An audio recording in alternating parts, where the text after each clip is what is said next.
You're still watching Gist Nigeria from the BBC and Channels Television. Thank you for staying here. I am Wali Fakile. Coming up, the branding expert helping high-achieving African female executives find their voices in the boardroom.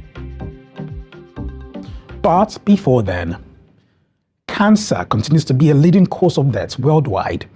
And in Africa, the disease's burden is complicated by low awareness, especially in rural areas. Our next story is about Mary Fordwor, a Ghanaian stage 4 throat cancer survivor who had her voice box removed after multiple surgeries. Now, Mary is using social media to lead advocacy on the condition while raising her 2 children alone.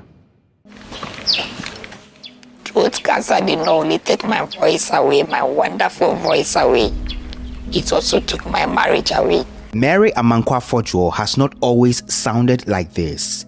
She lost her voice box after she was diagnosed with cancer in 2021. It all began after a little discomfort in her throat.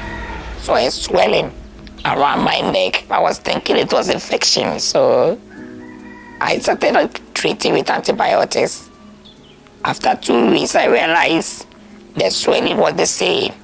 So I reported to one of my doctors. As soon as he held it, he told me, Mary, you might be fighting cancer.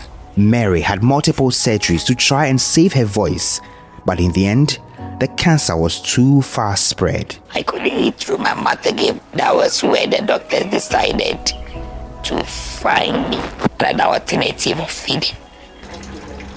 I remember one day I was so weak that the doctors were asking, Mary, can you go on with the treatments? And I told them, even if I would die on the machine, I'm ready to die. Doctors have been unable to establish what may have caused Mary's cancer. In the past, we used to see throat cancers more in people aged over 60. Now we are getting people in their 40s. The most common cause now is because of what we call HPV virus, and that is usually transmitted through oral sex. According to the World Health Organization, cancer is the leading cause of death worldwide, accounting for nearly 10 million deaths in 2020.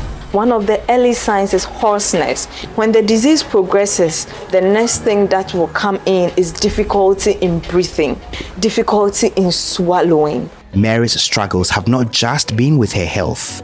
Her husband left the marriage after her diagnosis. We've been married for 12 years. I was having my treatments, my surgeries, and then I didn't want him to add marital stress, so I had no option than to choose my life over my marriage. Doctors say her recovery is in the monitoring and follow-up period, and it is too early to say she is cancer-free. For now, Mary has returned to work as a senior midwifery officer at the St. Anthony's Catholic Hospital in the southeastern part of Ghana. She has also taken up advocacy about throat cancer on social media. Early diagnosis improves cancer outcome. Keep up the good work, Mary.